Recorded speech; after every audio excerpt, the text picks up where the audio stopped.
tem endometriose ou conhece alguém que tem, as dores, o desconforto, aquela sensação de estar sempre inflamada vai muito além só do ciclo menstrual. E o que muita gente não sabe é que a alimentação e a suplementação têm um papel muito importante no tratamento e na diminuição dos sintomas. Eu sou Isabela, sou nutricionista e hoje nós vamos falar um pouquinho mais sobre alimentação saudável. Então, o que é endometriose? Endometriose é uma doença inflamatória em que o tecido endometrial cresce fora do útero. Ela pode estar associada à infertilidade, a endometriose não tem cura, mas pode ter os sintomas controlados. E nela nós também temos um desequilíbrio hormonal, em que a gente tem um excesso de estrogênio, uma predominância estrogênica e uma possível diminuição da progesterona. Então hoje nós vamos falar um pouquinho sobre alimentação, cuidados que a gente pode ter e suplementos importantes para o tratamento e para a melhora dos sintomas nesse quadro que afeta muitas mulheres. Primeiramente, o corpo de uma mulher com endometriose já é um corpo inflamado, por isso que a gente precisa oferecer nutrientes e alimentos que vão ajudar o corpo a desinflamar e retirar e evitar os alimentos que podem piorar essa inflamação. Então, açúcar é um alimento que o ideal é a gente evitar porque ele dá aquele pico de glicemia e isso pode piorar a inflamação. Farinhas refinadas, né? Então, excesso de produtos de panificação, excesso de massas, pães, pizza, né? Por quê? Porque essas farinhas também podem contribuir para a inflamação intestinal, né? Então, muitas vezes mulheres são mais sensíveis ao glúten, são mais sensíveis às farinhas e isso pode também piorar essa cascata inflamatória.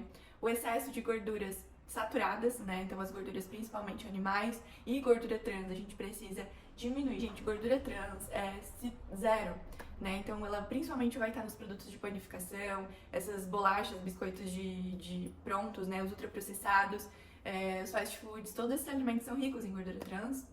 Então a gente precisa zerar esse consumo de gordura trans. A gente precisa reduzir o máximo o álcool, porque o álcool também pode piorar essa cascata inflamatória. Além disso, mulheres que consomem muito álcool também têm um maior risco de desenvolver endometriose. Excesso de lácteos, excesso de glúten, tudo isso pode piorar, principalmente se é uma mulher que já tem ali uma sensibilidade ao glúten, ou uma intolerância à lactose, ou uma alergia ao leite, ou uma sensibilidade ao leite. Então, por isso que a gente precisa tomar cuidado com o excesso desses alimentos. Carne vermelha é um alimento bem falado também, pensando em reduzir por conta da endometriose e por conta do excesso de gordura saturada que ela tem. Então, eu sempre limito o consumo de carne vermelha para as minhas pacientes em 2 ou 3 vezes por semana, se possível até menos. Algumas pacientes têm uma ferritina muito baixa, então por isso que às vezes eu não tiro 100%, porque a carne vermelha é uma das melhores fontes de ferro que a gente tem. Mas se a gente trabalhar com a suplementação, eu peço para reduzir bastante o consumo da carne vermelha por conta desse excesso de gordura saturada. Então, se for consumir carnes magras, como por exemplo o patinho, músculo, são carnes que vão ter ali um teor de gordura menor. E quais alimentos são importantes a gente incluir? Os vegetais, principalmente folhas verdes escuras, frutas vermelhas e roxas, como por exemplo açaí, mirtilo, jabuticaba, morango, framboesa, amora, todas são muito ricas em antioxidantes, vão ajudar o nosso corpo nesse processo de desinflamação. A cúrcuma e o gengibre também são ricos em antioxidantes, em nutrientes anti-inflamatórios, então dá pra gente tanto usar na comida como tempero, dá pra gente fazer uma suplementação, dá também pra gente fazer chá com a raiz da cúrcuma e do gengibre, dá pra gente ferver um pedacinho da raiz por 5 minutos, depois coar e tomar. É uma ótima forma de incluir esses antioxidantes no nosso dia. Azeite de oliva é uma gordura monoinsaturada, super rica também em antioxidantes. Então, sempre tentar substituir o óleo de soja, o óleo de canola, o óleo de girassol pelo azeite de oliva para fazer as receitas, né? Diminuir, claro, o consumo, mas se for usar para fazer alguma preparação, sempre preferir o azeite de oliva.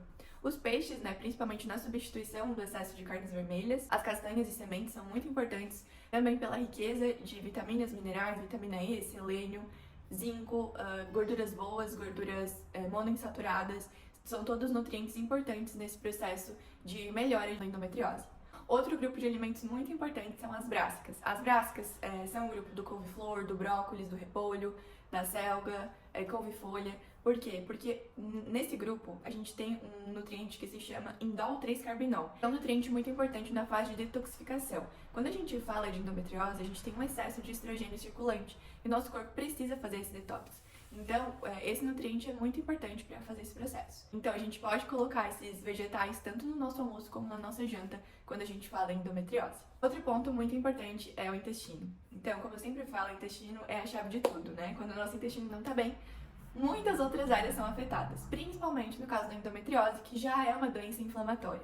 Então, se o nosso intestino tá inflamado, gente, fica uma confusão aí pro nosso organismo. Então, o intestino constipado, o intestino preso, o intestino que não tá saudável, que tá inflamado, ele não vai fazer o papel que ele precisa fazer de detoxificação, vai ficar ali hormônios circulantes em excesso, e isso pode piorar todo o quadro, né? Além disso, a gente não absorve os nutrientes que são importantes, né? Os nutrientes que vão ajudar no tratamento da doença, a gente não vai absorver da forma que deveria, porque esse intestino não tá bem para isso.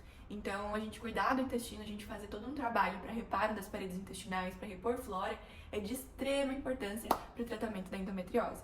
Então, assim, a gente pode tanto usar suplementos, né? Como eu sempre falo, isso é muito individualizado. A gente pode usar uma glutamina, a gente pode usar os prebióticos, a gente pode usar suplementos mais específicos para cada caso. A gente tem uma lista imensa de suplementos que podem ajudar nesse processo. A gente também pode trabalhar com alimentação, consumindo mais fibras, né? Como psyllium, como aveia, como chia, linhaça, como frutas e vegetais que vão ter esse papel de alimentar também as boas bactérias intestinais. A gente pode também tomar mais água para que esse intestino funcione. Pode diminuir, como eu falei antes, os ultraprocessados, né? Porque quanto mais alimentos inflamatórios a gente oferecer, pior vai ser para esse intestino se recuperar. E agora vamos falar um pouquinho sobre suplementação. Aqui eu vou falar alguns suplementos importantes, algumas vitaminas e minerais que são mais específicas para o tratamento da endometriose. Mas, como eu sempre falo, isso é individual, a gente precisa de exames, a gente precisa analisar cada caso, porque cada um vai ter suas particularidades, suas necessidades, e também as doses vão depender de cada caso. Então, eu não consigo falar doses específicas aqui pra vocês, tá? Mas eu vou dar uma pincelada geral pra vocês terem esse conhecimento. Se vocês não estiverem ainda fazendo a suplementação ou uma dieta mais específica para esse caso, busquem ajuda profissional. Então, o primeiro suplemento, que é o meu queridinho, eu sempre falo dele, é o ômega 3. Além de ele ter uma ação anti-inflamatória, ele também ajuda na redução de dor, tá? Então a gente usa geralmente de 2,5 gramas a 5 gramas nesses casos de endometriose. Como eu falo, já falei em outros vídeos, é importante usar um ômega 3 de boa qualidade, que tenha o selo IFOS ou Omega 3, esses selos garantem a pureza do ômega, tá? O ômega 3 pode entrar aí pra listinha de vocês. Vitamina C e vitamina E são potentes antioxidantes, né? Então, na alimentação a gente tem a vitamina C nas frutas cítricas e a vitamina E nas gorduras boas, então azeite, castanhas, mas seria interessante até, em vários casos, fazer uma suplementação com uma dose mais potente. A vitamina E ela é muito interessante porque ela inibe a proliferação das células endometriais. São ótimos suplementos para incluir também. A vitamina D também, além de ter um papel muito importante na imunidade, ela também tem influência nesses processos inflamatórios. A vitamina D a gente precisa analisar, né, quanto que tá, como é que estão os exames, para também passar a dose, mas é importante, além da suplementação, se expor ao sol para que essa vitamina D seja produzida. Zinco e selênio também são muito importantes nesse processo, então o zinco ele vai ter um papel ali na cicatrização do tecido endometrial. Além disso, ele também tem uma ação muito boa na imunidade, também previne a geração de citocinas inflamatórias, né, que causa ali a inflamação. O selênio, ele é um potente antioxidante, muito potente. Ele também tem essa ação de detoxificação, então para essa parte de eliminação do excesso de estrogênio, e ele é muito importante, muito bom também para casos de infertilidade. O cálcio e o magnésio também são muito bons. O magnésio ele faz o relaxamento muscular, melhora as cólicas, né, por esse relaxamento. E também ele tem uma ação muito legal para o sono, né, então o descanso, o reparo, né, tudo isso é importante. O cálcio também vai ter um papel na redução de dores, eliminação de toxinas e o excesso do estrogênio. As vitaminas do complexo B são de extrema importância porque elas estão ligadas a diversas funções metabólicas. Elas ajudam na detoxificação hepática, na ativação do estrogênio e outras substâncias. Algumas delas, como por exemplo a tiamina, pode estar ligada também com a redução da dor. Os probióticos também, como eu já falei, pensando na saúde intestinal, na desbiose, né? A gente sabe que esses quadros de desbiose podem piorar muito a inflamação.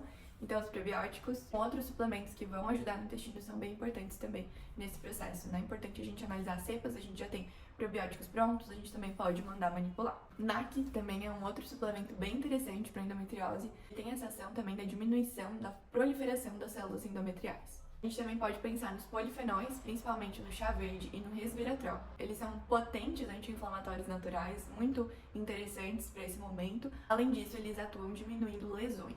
Chá verde a gente pode usar como chá mesmo, então só cuidado para não tomar muito perto da hora de dormir, porque como ele tem cafeína pode atrapalhar o sono, mas dá pra gente usar 1 a 2 xícaras ali por dia, de preferência de manhã e início da tarde. Resveratrol a gente encontra principalmente nos alimentos roxos, né?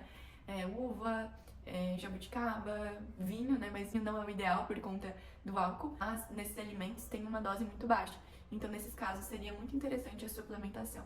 Então é isso, gente. Eu imagino que conviver com endometriose é algo muito desafiador. As mulheres perdem a qualidade de vida por conta dessa condição. Mas entender o que vai melhorar, o que vai piorar esses sintomas, te dá mais autonomia para fazer as escolhas, para procurar bons profissionais e para, claro, ter mais qualidade de vida. Você não precisa viver com dor o tempo todo. Seu corpo merece ser cuidado. A alimentação, a suplementação, o estilo de vida podem ser seus aliados, sim.